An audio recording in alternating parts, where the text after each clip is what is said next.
नमस्कार दोस्तों, मैं एस्ट्रोलॉजर मोनिका अग्रवाल। 3 मार्च को चंद्र ग्रहण पड़ रहा है और जो चंद्र ग्रहण है वो भारतवर्ष में दिखाई देगा। तो भारतवर्ष के लोगों के ऊपर यानी कि आप लोगों के ऊपर और हमारे ऊपर इसका पूरा असर दिखाई देगा। चंद्र क्या है? आपका लिक्विड कैश है। चंद्र क्या है? आपका मन है, चंद्रमा है। तो इन सब चीज़ों के ऊपर आपको इसका पूरा प्रभाव दिखाई देगा। ये देखना है कि चंद्र जिस नक्षत्र में पड़ रहा है और जिस राशि में पड़ रहा है वो राशि आपकी पत्रिका में कहाँ पर पड़ रही है, उस हिसाब से इसका आपके और आपके जीवन के ऊपर पूरा असर पड़ेगा।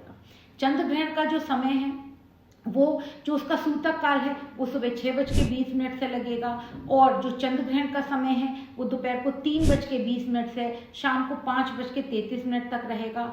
अब ये जहाँ पे आप रहते हैं उसके हिसाब से समय आगे पीछे हो सकता है कि उसका आपको वहाँ के पंचांग के हिसाब से आपको देखना पड़ेगा। जो पूरे साल में जो 4 दिन और 4 रातें होती हैं वो सबसे ज़्यादा महत्वपूर्ण होती हैं आपकी कोई भी विश को पूरा करने के लिए। वो 4 दिन कौन से होते हैं? एक होता है होली, एक होता है दिवाली, होली का दिन और रात, दिवाली का दिन और रात, एक होता है जन्माष्टमी और एक होता है शिवरात्रि। ये 4 दिन पर अगर आप कोई भी उपाय करते हैं, कोई भी साधना करते हैं तो वो आप ये निश्चित समझिए उसका फल आपको मिलता ही मिलता है। तो जो चंद्र ग्रहण है वो पूर्वा फाल्गुनी नक्षत्र में पड़ रहा है और सिंह राशि में पड़ रहा है। तो पूर्वा फाल्गुनी नक्षत्र किसका है? शुक्र का नक्षत्र है। और जो शुक्र के तीनों नक्षत्र हैं उसमें जो सबसे ज्यादा वेल्दी नक्षत्र है वो वेल्दी नक्षत्र ही पूर्वा फाल्गुनी नक्षत्र है। तो जो शुक्र और चंद्र का योग है वो सबसे ज्यादा आपको पैसा, प्रॉस्पेरिटी, धन, दौलत, सुख, शांति देता है। उसका रीजन ये है कि जो आपकी पत्रिका में जो चौथा घर होता है वो चंद्र का होता है और वहाँ शुक्र जो है दिग्बली होते हैं। और चौथे घर से ही आप क्या देखते हैं? आपके घर का सुख, आपकी प्रॉपर्टी, आपकी गाड़ियाँ, आप बड़ी गाड़ी ले पा रहे हैं, छोटी गाड़ी ले पा रहे हैं, आपके घर की लग्जरी, आपकी ज्वेलरी, आपके घर में जो भी लग्जरी का सामान है वो सिर्फ चौथे घर बताता है कि वो आपके घर में कितना आएगा या कितना नहीं आएगा। तो उस दिन अगर आप दोपहर को 3:20 से और शाम को 5:30 बजे तक अगर आप चंद्र और शुक्र से संबंधित उपाय कर लेते हैं तो आपकी लाइफ में निश्चित ही प्रॉस्पेरिटी, पैसा, मन की शांति, आपको सब कुछ मिलेगा। आपको करना क्या है? आपको स्क्रीन पे एक शुक्र यंत्र बना दिखाई देगा।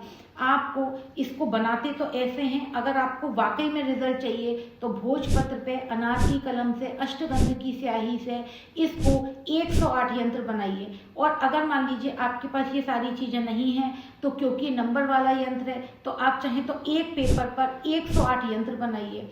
उसके बाद में आपको श्री सूक्त में 16 ऋचाएं, उनको ऋचाएं बोलते हैं, तो 16 ऋचाएं यानी कि उसमें जो उसका पार्ट है उसमें 16 पार्ट में डिवाइडेड है। जैसे एक बोलेंगे ओम हिरण्यवर्णा हरिणी सुवर्ण रजत संतजाम चंद्रा हिरण्मयी लक्ष्मी जात वेदो महावा, तो ये 1 हो गया। तो ऐसे करके उसमें 16 ऋचाएं हैं तो उनको आपको 16 टाइम आपको रिपीट करना है, 16 बार पढ़ना है इस यंत्र को बनाने के बाद में। उसके बाद में आपको क्या करना है? इस पूरे यंत्र को, क्योंकि आप एक ही पेपर पर बनाएंगे, अपने घर के साउथ ईस्ट एरिया में चिपका दीजिए। क्योंकि आपके घर में जो पूरे घर में सिर्फ पैसे का एक ही जोन होता है, साउथ ईस्ट, क्योंकि वो किसका जोन होता है? शुक्र का जोन होता है। अपॉर्चुनिटी नॉर्थ से आती है लेकिन पैसा सिर्फ साउथ ईस्ट देता है। उसके बाद में 1 साल बाद आप उसे नदी प्रवाहित कर दीजिएगा। लेकिन अगर आप इतना भी कर लेते हैं उसके बाद अगर आप कर सकते हैं तो इसमें हवन भी होता है। श्री सूक्त की 16 ऋचाओं से ही अगर आप चाहें तो हवन करिए। और ऐसा बिल्कुल भी नहीं है, हाँ, अगर आप मंदिर में नहीं जा सकते हैं, मूर्तियों का स्पर्श नहीं कर सकते हैं, किताबों का स्पर्श नहीं कर सकते हैं, लेकिन अगर आप पहले से ही हवन सामग्री ले लेते हैं और अलग रख के और उस पूरी हवन सामग्री से लेकर अगर आप हवन करते हैं तो हवन तो क्योंकि अग्नि तत्व राशि है और तो ग्रहण के समय किया हुआ हवन पूर्णतः मान्य होता है। आपको अगर कोई कर सकता है तो हवन करिए, नहीं कर सकता है तो श्री सूक्त का पाठ करके और ये यंत्र को आप अपने साउथ ईस्ट एरिया में लगा दीजिए। अगर आपको श्री सूक्त पढ़ना नहीं आता है तो मुझे कमेंट में बताइए, मैं आपको प्रॉपर श्री सूक्त कैसे पढ़ा जाता है मैं आपको बताऊंगी। उसका विनियोग कैसे होता है, विनियोग बहुत इंपॉर्टेंट होता है, वो कैसे पढ़ा जाता है वो मैं आपको बताऊंगी। आपकी ये सिर्फ 2 से 3 घंटे करी हुई साधना आपको पूरे साल में बहुत अधिक प्रॉस्पेरिटी, पैसा, शांति, लग्जरी, ये सब दे सकती है। ये उपाय आप चंद्र ग्रहण वाले दिन जरूर करिए। अगर आपको मेरा वीडियो अच्छा लगा है तो मेरे चैनल को सब्सक्राइब करिए और ऐसे ही आपको वास्तु और एस्ट्रोलॉजी की रेमेडीज के लिए हमें फॉलो करते रहिए।